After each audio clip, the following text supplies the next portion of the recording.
Education in South Korea is provided by both public schools and private schools. Both types of schools receive funding from the government, although the amount that the private schools receive is less than the amount of the state schools. Higher education is an overwhelmingly serious matter in South Korea, where it is viewed as one of the fundamental values of South Korean life. There, academic success is often a source of pride for families and within South Korean society at large. South Koreans view education as the main propeller of social mobility for themselves and their family, as a gateway to the middle class. Graduating from a top university is the ultimate marker of high status, future socio-economic status, marriage prospects, and employment prospects, and the pressure to succeed academically is deeply ingrained from an early age. In 2010, the country spent 7.6% of its GDP on all levels of education, significantly more than the Organization for Economic Cooperation and Development average of 6.3%.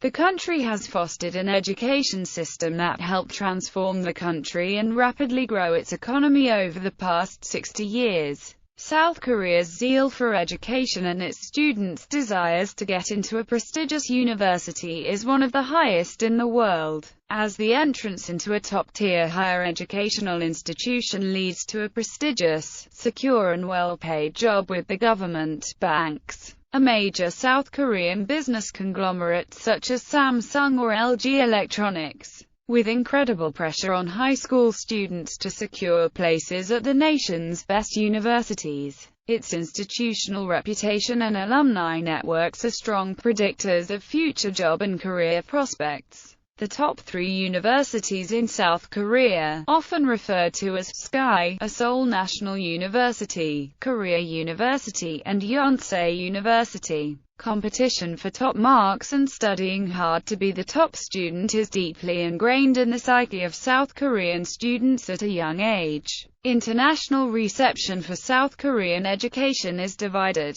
It has been praised for various reasons, including its comparatively higher results and its major role in ushering South Korea's economic development. Many political leaders, including U.S. President Barack Obama, have praised the country's rigorous school system, from which over 85% of South Korean high school graduates go on to college. In addition, bachelor's degrees are held by 65% of South Koreans aged 25 to 34, the most in the OECD. Its rigid and hierarchical structure, however, has been criticized for harming creativity and innovation, described as intensely and brutally competitive. The system is often blamed for the high suicide rate in South Korea, and particularly the growing rates among those aged 10 to 19. Various outlets have reported on the nationwide anxiety around the country's college entrance exams,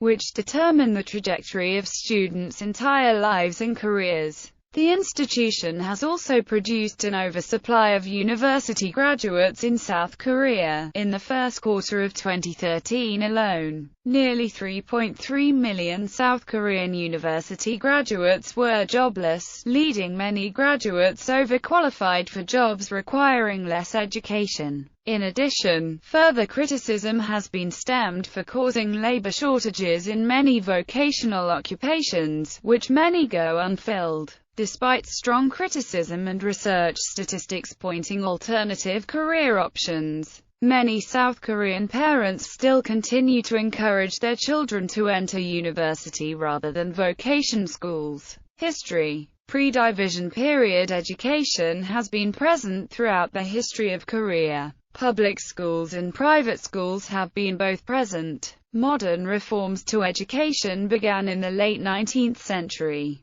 20th century after Gwangbok-jeol and the liberation from Japan, the Korean government began to study and discuss for a new philosophy of education. The new educational philosophy was created under the United States Army military government in Korea with a focus on democratic education. The new system attempted to make education available to all students equally and promote the educational administration to be more self-governing. Specific policies included re-educating teachers, lowering functional illiteracy by educating adults, restoration of the Korean language for technical terminology, and expansion of various educational institutions. Following the Korean War, the government of Syngman-rhee reversed many of these reforms after 1948, when only primary schools remained in most cases coeducational and, because of a lack of resources, education was compulsory only up to the 6th grade. During the years when Rhee and Park Chung-hee were in power, the control of education was gradually taken out of the hands of local school boards and concentrated in a centralized Ministry of Education. In the late 1980s, the ministry was responsible for administration of schools, allocation of resources, setting of enrollment quotas, certification of schools and teachers, curriculum development, and other basic policy decisions. Provincial and special city boards of education still existed, although each board was composed of 7 members who were supposed to be selected by popularly elected legislative bodies. This arrangement ceased to function after 1973. Subsequently, school board members were approved by the Minister of Education. Most observers agree that South Korea's spectacular progress in modernization and economic growth since the Korean War is largely attributable to the willingness of individuals to invest a large amount of resources in education. The improvement of human capital, the traditional esteem for the educated man, now extend to scientists, technicians, and others working with specialized knowledge. Highly educated technocrats and economic planners could claim much of the credit for their country's economic successes since the 1960s. Scientific professions were generally regarded as the most prestigious by South Koreans in the 1980s. Statistics demonstrate the success of South Korea's national education programs. In 1945, the adult literacy rate was estimated at 22%. By 1970, adult literacy was 87.6%, and by the late 1980s, sources estimated it at around 93%. Although only primary school was compulsory, percentages of age groups of children and young people enrolled in secondary-level schools were equivalent to those found in industrialized countries, including Japan. Approximately 4.8 million students in the eligible age group were attending primary school in 1985. The percentage of students going on to optional middle school the same year was more than 99%. Approximately 34%, one of the world's highest rates of secondary school graduates attended institutions of higher education in 1987, a rate similar to Japan's and exceeding Britain's. Government expenditure on education has been generous. In 1975, it was 220 billion won, the equivalent of 2.2% of the gross national product, or 13.9% of total government expenditure. By 1986, education expenditure had reached 3.76 trillion won, or 4.5% of the GNP, and 27.3% of government budget allocations. Student activism has a long and honorable history in Korea. Students in Joseon secondary schools often became involved in the intense factional struggles of the scholar official class. Students played a major role in Korea's independence movement, particularly the March 1, 1919. Students protested against the regimes of Syngman-rhee and Park Chung-hee during the 1950s, 1960s, and 1970s. Observers noted, however, that while student activists in the past generally embraced liberal and democratic values, the new generation of militants in the 1980s were far more radical. Most participants adopted some version of the Minjung ideology, but was also animated by strong feelings of popular nationalism and xenophobia. The most militant university students, perhaps about 5% of the total enrollment at Seoul National University and comparable figures at other institutions in the capital during the late 1980s, were organized into small circles or cells rarely containing more than 50 members. Police estimated that there were 72 such organizations of varying orientation. Reforms in the 1980s following the assumption of power by General Chandu Hwan in 1980. The Ministry of Education implemented a number of reforms designed to make the system more fair and to increase higher education opportunities for the population at large. In a very popular move, the ministry dramatically increased enrollment at large. The number of high school graduates accepted into colleges and universities was increased from almost 403,000 students in 1980 to more than 1.4 million in 1989. This reform decreased, temporarily, the acceptance ratio from one college place for every 4 applicants in 1980 to 1 for every 3 applicants in 1981. In 1980, the number of students attending all kinds of higher educational institutions was almost 600,000. That number grew almost 100% to 1,061,403 students by 1983. By 1987, there were 1,340,381 students attending higher educational institutions. By 1987, junior colleges had an enrollment of almost 260,000 students. Colleges and universities had an enrollment of almost 990,000 students. Other higher education institutions enrolled the balance. A second reform was the prohibition of private, after-school tutoring. Formerly,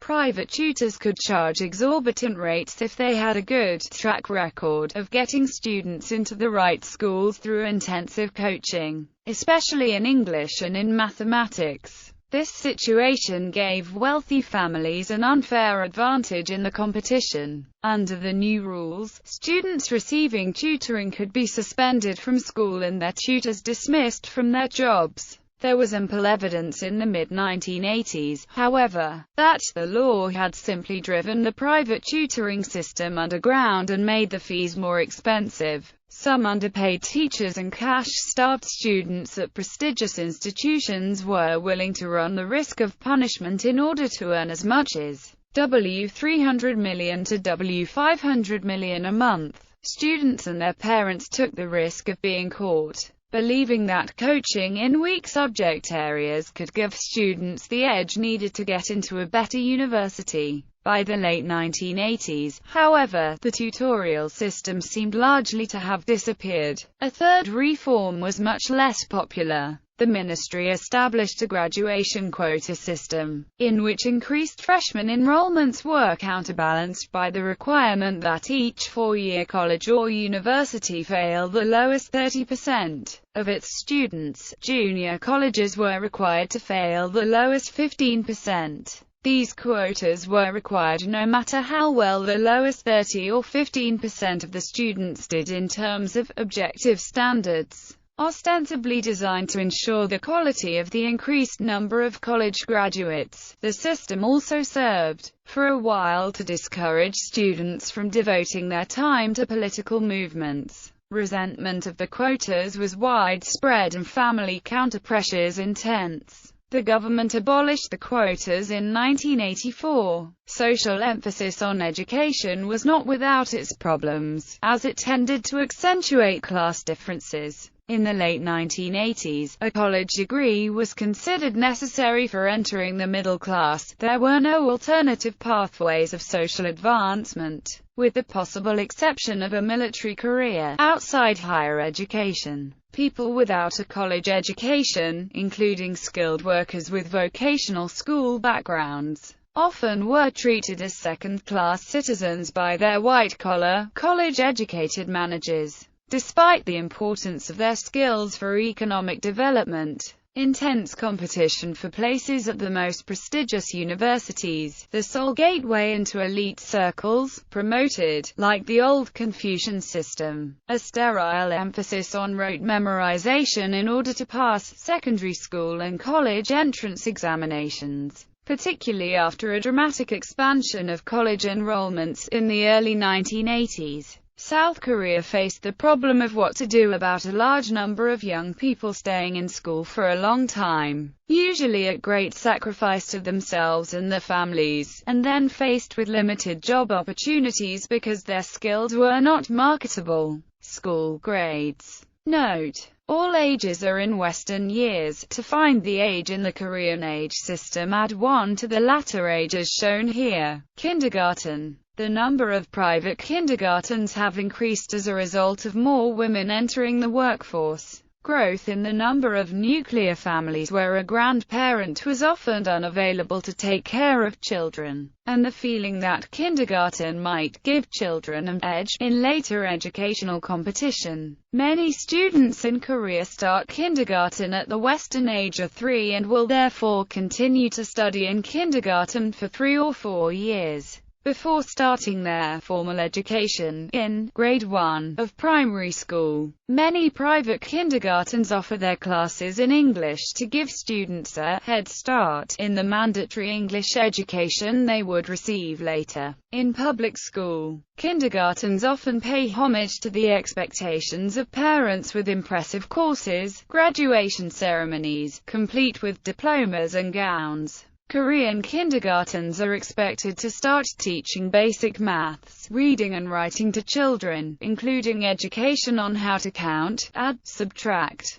and read and write in Korean, and often in English and Chinese. Children in Korean kindergartens are also taught using games focused on education and coordination, such as playing doctor to teach body parts, food and nutrition, and work positions for adults. Songs, dances, and memorizations are a big part of Korean kindergarten education. Primary education. Elementary schools consists of grades 1 to 6. The South Korean government changed its name to the current form from Citizens School in 1996. The former name was shortened from, which means School of the People who are subjects of the Empire. In elementary school, students learn the following subjects. The curriculum differs from grades 1 to 2 to grades 3 to 6. Grades 1 to 2. We are first graders. Korean. Mathematics. Disciplined life. Sensible life. Enjoyable life. Physical education. Grades 3 to 6. Korean. English. Moral education. Social studies. Mathematics. Science. Art. Music. Practical arts. Physical education. Usually, the class teacher covers most of the subjects. However, there are some specialized teachers in professions such as physical education and foreign languages, including English.